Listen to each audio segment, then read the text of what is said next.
पण आपण काही ग्राफिक्स आपल्या प्रेक्षकांसमोर ठेवूया आणि त्याच्यातनं समजून घेऊया की ही जी एक सदस्यीय समिती नेमण्यात आलेली आहे, ज्याचे अध्यक्षच म्हणजे अर्थात ती आहेत ताहलियानी, तर त्यांच्याकडे कुठले अधिकार असणार आहेत आणि त्यांना अटी सुद्धा कुठल्या घालून देण्यात आलेल्या आहेत. सगळ्यात पहिले अटी पाहूया.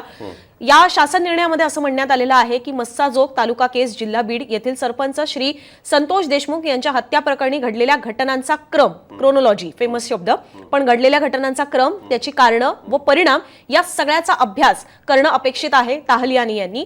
दुसरा मुद्दा आहे त्यातला तो म्हणजे की घटनेसाठी कोणतीही व्यक्ती किंवा संस्था प्रत्यक्ष किंवा अप्रत्यक्षपणे जबाबदार होती का याची सुद्धा तपासणी करायची आहे. म्हणजे थेट त्याच्यामध्ये सहभाग होता की सहभाग जरी थेट नसेल तरी सुद्धा त्याला कुठली मदत देण्यात आलेली होती का, कुठलीही व्यक्ती असेल किंवा संस्था सुद्धा याच्यामध्ये उल्लेख करण्यात आलेला आहे. तर याही गोष्टींचा तपास हे ताहलियानी करणार आहेत. ही अटच आहे मुळात त्याच्यामध्ये. तिसरा मुद्दा, कायदा व सुव्यवस्था राखण्यासाठी जिल्हा प्रशासन आणि पोलीस यंत्रणेने केलेलं नियोजन आणि तयारीची पर्याप्तता म्हणजेच ॲडिक्वेसी पुरेशी होती किंवा कसं, त्यावेळेला तिकडे कायदा सुव्यवस्था असावी याच्यासाठी योग्य पद्धतीने तिथले सुरक्षा यंत्रणा या तैनात होत्या का, योग्य पद्धतीने म्हणजे की तिकडे जर असे इनपुट्स असतील की एक म्हणजे 200-400 लोक येणार आहेत तर तेवढी पोलिसांची कुमक किंवा जे काही तिकडे त्यांच्याकडे अवेलेबल असलेली सुरक्षा यंत्रणा असेल ती तेवढ्या मोठ्या प्रमाणात तिकडे तैनात होती का, त्याचा ॲडिक्वेसी याचा उल्लेख करण्यात आलेला आहे. तर याही बद्दलचा तपास ताहलियानी करणार आहेत. त्याच्यानंतर मुद्दा आहे तो म्हणजे की उपरोक्त परिस्थिती हाताळण्यासाठी पोलिसांनी उचललेली पावलं योग्य होती का याचाही तपास करणं, म्हणजे त्यावेळेला जी गरज होती, जे गरजेचं होतं ते पोलिसांनी केलेलं आहे का. कारण की स्वतः गृहमंत्री देवेंद्र फडणवीस यांनीच सांगितलेलं आहे की त्याच्यामध्ये पोलीस प्रशासनाने सुद्धा काही पद्धतीने चुका केलेल्या आहेत. त्यांच्या चुका स्वतः गृहमंत्रीच मान्य करतायत आणि म्हणून पोलीस अधीक्षकाची बदली करण्यात आली. मधल्या काळामध्ये सुद्धा काही पोलिसांवर कारवाया झालेल्या आहेत. तर त्याच पद्धतीने आणखीनही हे नेमकं किती बीड पोलिसांमध्ये हे जाळं पसरलेलं आहे याचा सुद्धा तपास ताहलियानी करणार आहेत. त्यामुळे आतापर्यंत बीडच्या पोलिसांवर जे जे आरोप होत होते ते या नेमकं समितीला फाइंड आउट करायचं आहे की त्यातल्या किती आरोपांमध्ये तथ्य आहे किंवा ते किती खालपर्यंत झिरपलेलं आहे. या सगळ्या गोष्टी पोलिसांना त्यांना फाइंड आउट करायच्या आहेत. त्याचसोबत पुढचा मुद्दा आहे तो म्हणजे की या सगळ्या ज्या अटी आहेत त्याच्याबद्दलची जबाबदारी निश्चित करणं, तसंच अशा घटनांची पुनरावृत्ती टाळण्यासाठी जिल्हा प्रशासन आणि पोलिसांनी करावयाच्या अल्पकालीन आणि दीर्घकालीन कायमस्वरूपी उपाययोजना सुचवणं. म्हणजे आता या सगळ्या गोष्टी जर त्यांनी फाइंड आउट केल्या की कुठे कुठे लूप होल्स होते, कुठे कुठे कुंपण शेत खात होतं, या सगळ्या गोष्टी जर त्यांनी शोधून काढल्या तर त्याच्यावर पुढे नेमकं काय करता येईल, या गोष्टींना आळा कसा बसवता येईल याबद्दलचा सुद्धा माहिती किंवा उपाययोजना या ताहलियानी यांना सुचवायच्या आहेत. तसंच शेवटची अट, सदर प्रासंगिक दुर्घटनेशी संबंधित इतर कोणतीही महत्वाची सूचना करणं. त्यांना आणखीन काही याच्यामध्ये योग्य वाटलं तर त्याही बद्दलचा सजेशन्स जे आहेत, सल्ले जे आहेत, त्या सूचना ज्या आहेत त्या त्यांना करणं अपेक्षित आहे त्यांच्याकडनं. तर या काही प्रमुख त्यांना घालून देण्यात आलेल्या अटी आहेत. पण त्याच सोबत ही एक स्पेशल समिती असते, विशेष समिती असते. Yes sir.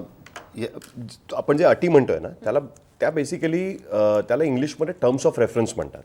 सो बेसिकली ही कार्यकक्षा आहे की ह्यांनी करायचं काय त्याच्याबद्दलची ही माहिती त्याच्यामध्ये. आणि मला त्याच्याबद्दल एक गोष्ट स्पेसिफिकली अधोरेखित करायची आहे. अनुजा, तू त्यातले सगळे मुद्दे त्याच्याबद्दल मांडलेलेच आहेस, पण मला एक गोष्ट त्याच्याबद्दल अधोरेखित करायची आहे की त्यांनी या सगळ्या गोष्टींमध्ये म्हणजे पोलीस यंत्रणा, तिकडचं नियोजन, त्याच्यावरती केलेली कारवाई आणि त्याच्या पलीकडे काय केलं पाहिजे ह्याच्याबद्दलची जबाबदारी निश्चित करायची आहे. ही गोष्ट अत्यंत महत्त्वाची आहे.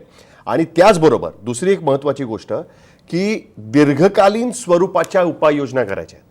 सो काहीतरी अशा पद्धतीची सिस्टीम घालून देणं त्यांच्याकडनं अपेक्षित आहे किंवा त्या पद्धतीच्या सूचना करणं त्यांच्याकडनं अपेक्षित आहे.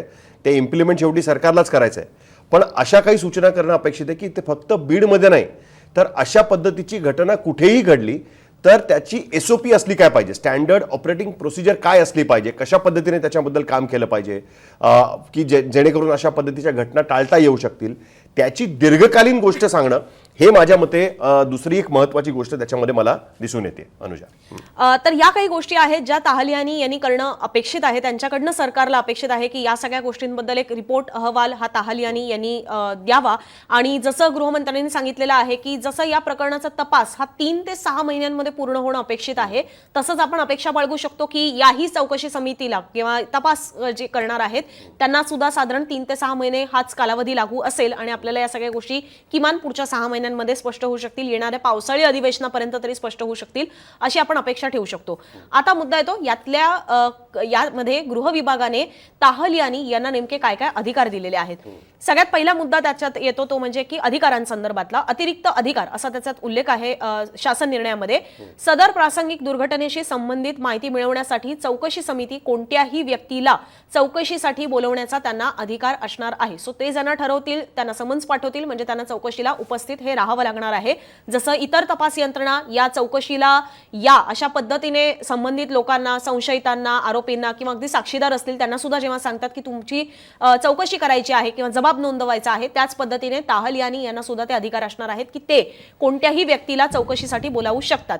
त्याच सोबत दुसरा मुद्दा आहे तो म्हणजे की कोणत्याही इमारतीत किंवा जागेत प्रवेश करण्याचा अधिकार किंवा त्यासाठी कोणालाही प्राधिकृत करण्याचा अधिकार आणि कोणतेही संशयित दस्तऐवज, खातं किंवा कागदपत्र इत्यादी जप्त करण्याचा अधिकार सुद्धा त्यांच्याकडे राहील. म्हणजे जसं इतर यंत्रणा धाडी टाकतात त्याच पद्धतीने ताहलियानी हे सुद्धा कुठल्याही इमारतीमध्ये जाऊ शकतात. म्हणजे ती सरकारी असेल किंवा खाजगी असेल असा कुठलाही याच्यामध्ये विशिष्ट उल्लेख नाही. त्यामुळे कोणत्याही इमारतीत किंवा जागेत कोणाचं घर असेल, फार्म हाऊस असेल, जे काही असेल कुठेही जाण्याचा अधिकार हा ताहलियानी यांना देण्यात आलेला आहे. निर्विवाद एक प्रकारे आपण त्यांना हे सगळं देण्यात आलेलं आहे असंही म्हणू शकतो की त्याला कुठलीही अट नाही, तुम्ही कुठल्याही इमारतीत जाऊ शकता.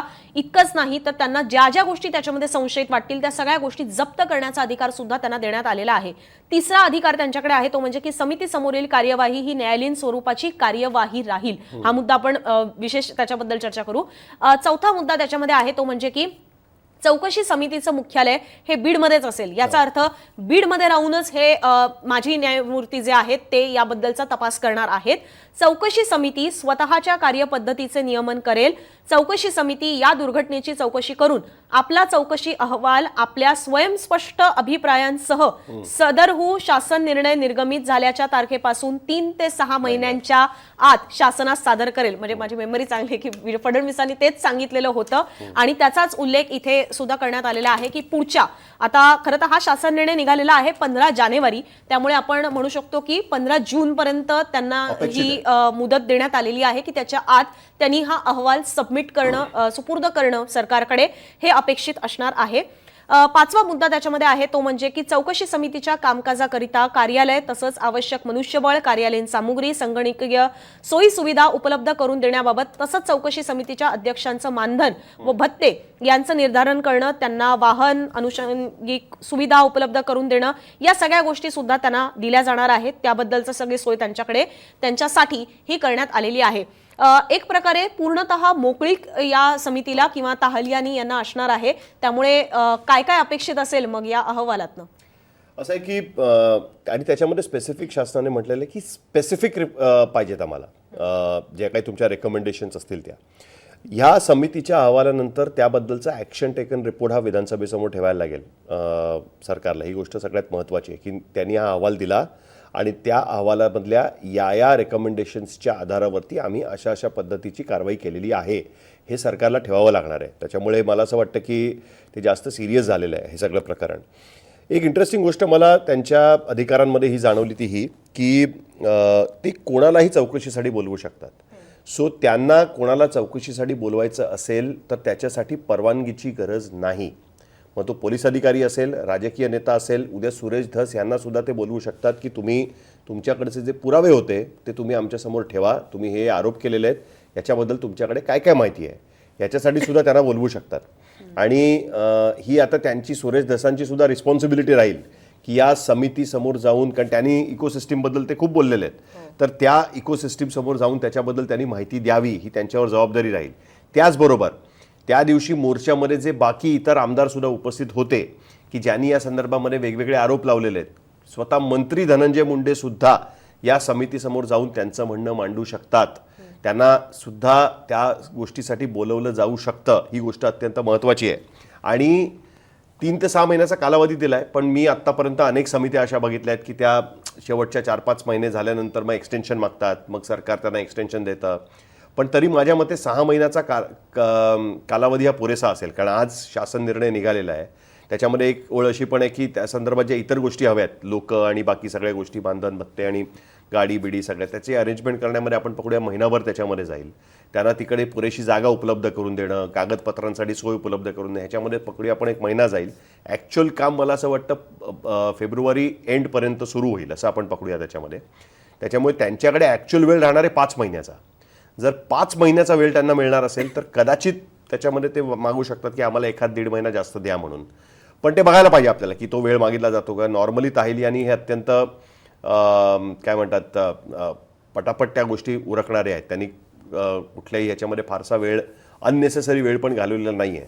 पण तो स्पीड महत्त्वाचा असेल. त्याच्यामध्ये अनेक अधिकारी अवेलेबल आहेत नाही आहेत, ते बोलवल्यानंतर ते जातात नाही जात, त्यांना किती वेळा समन केलं जातं, त्याचं उत्तर काय दिलं जातं, या सगळ्या गोष्टींचा त्याच्यामध्ये समावेश असणारच आहे. पण माझ्या मते जे आपण बघतोय त्याच्यानुसार त्यांना खुल्या हाताने सगळ्या मोकळीक दिलेली आहे. त्याची कार्यकक्षा कशी करायची, नियमन कसं करायचं ह्याचे पण अधिकार त्यांना दिलेले आहेत. त्यांच्यावर कुठल्याही पद्धतीचा दबाव नाही ही गोष्ट सुद्धा त्याच्यामध्ये स्पष्ट दिसते मला सध्या तरी दिसते. ॲटलिस्ट शासन अधिकारामध्ये दिसते. जे टर्म्स ऑफ रेफरन्सेस आहेत त्याच्यामधनं सुद्धा बऱ्याचदा सरकार खेळण्याचा प्रयत्न करतं आणि ही मला गोष्ट आवर्जून सांगायची आहे लोकांना. समिती नेमली जाते पण टर्म्स ऑफ रेफरन्सेस असे ठेवले जातात की मूळ प्रश्नामध्ये हातच घालता कामा नये किंवा त्याला बगल दिली जाते बऱ्याचदा आणि सांगितलं जातं की बघा आम्ही सांगितलं त्या पद्धतीने समिती नेमली आहे. पण हे एवढे open ended terms of references ठेवलेले आहेत की त्याच्यामुळे ओव्हरऑल तिकडच्या सगळ्या घटनांबद्दल तुम्ही चौकशी करा आणि त्याच्याबद्दल काय केलं पाहिजे याच्याबद्दलची माहिती आम्हाला द्या, मार्गदर्शन आम्हाला करा, रेकमेंडेशन्स आम्हाला करा, हे त्याच्यामध्ये सांगितलेलं आहे. त्यामुळे कुठलीही घटना याच्यातनं सुटणार नाही याची कमीत कमी काळजी सध्या तरी सरकारनं घेतलेली आपल्याला बघायला मिळते. आता सरकारचं सगळ्यात मोठं काम त्याच्याबद्दल हे असेल की एकतर या समितीला लोक उपलब्ध करून देणं त्या पद्धतीचे जे ॲक्टिव्ह लोक असतील आणि नंबर 2 त्या समितीचा अहवाल आल्यानंतर त्याच्यावरती ॲक्शन टेकन रिपोर्ट योग्य वेळेमध्ये सबमिट करणं ही एक दुसरी गोष्ट त्याच्यामध्ये असेल असं मला त्याच्यामध्ये वाटतं. आणि त्याच्यामधनं आय थिंक या सगळ्या गोष्टींमधलं पॉलिटिकल नेक्सस सुद्धा समोर येऊ शकतं याची मला पूर्ण कल्पना याच्यामध्ये दिसते. जर ताहिलियानींचा पूर्ण इन्व्हेस्टिगेशन हे त्या पद्धतीने झालं, त्यांच्यासमोर त्या पद्धतीचे लोक आले, त्यांनी खरोखरच त्या पद्धतीची स्टडी केली असेल, या सगळ्याबद्दलची माहिती त्यांनी घेतली असेल तर नक्कीच याच्यातनं कुठल्या ना कुठल्या पद्धतीने पॉलिटिकल नेक्सस सुद्धा समोर येऊ शकेल असं मला तरी त्याच्यामध्ये दिसतंय. अनुजा.